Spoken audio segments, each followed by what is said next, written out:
We were having a home invasion. I heard Ray bang against the wall and fall to the floor. So I took a knife from the kitchen table and went out into the hall, where I found Ray stabbed and bleeding profusely on the floor. We were in real danger. All my life, I've always known that I could handle just about anything that came my way. I knew I was smart and competent, a real hotshot. That is, up until one night in Armenia, when all that changed, and almost changed my life for good. In 1992, I was living there and working for an international humanitarian organization. That's what I do. I'm a disaster response specialist. I've worked in places that's on no one's bucket list and loved every moment. I was sharing an apartment with one of my coworkers, Ray, when we had just sat down for an evening meal that included a package of goodies from Ray's wife in the States. One of the items was Nutella, which I'd never had before. He raved about it, saying how delicious it was. And just as I was about to taste it, there came a knock at the door. Ray got up to go answer it, and within seconds, I became aware we were having a home invasion. I heard Ray bang against the wall and fall to the floor. I became aware we were in real danger.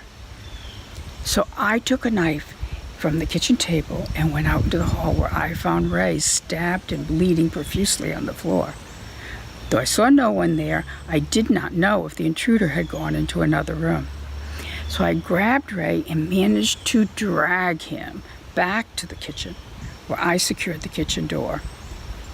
He was still conscious, so I asked him, "Is the intruder still here?" He shook his head no. So I picked up the knife again and I went back out into the hallway. I did a cursory check of the other rooms. Then I bolted the front door. I hastened back to Ray and began to administer first aid, make an emergency call for help, and apply pressure for the wound. Through it all, I remained calm and attentive to every detail, all the while aware I was in a foreign land, alone.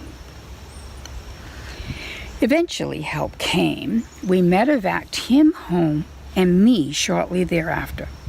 And I thought that was that. But the Nutella, that seemingly innocuous item, got planted in my brain as the activating point of the horror of that night, triggering panic attacks, which I had never had before.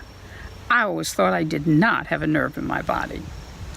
So I became driven to study more about it.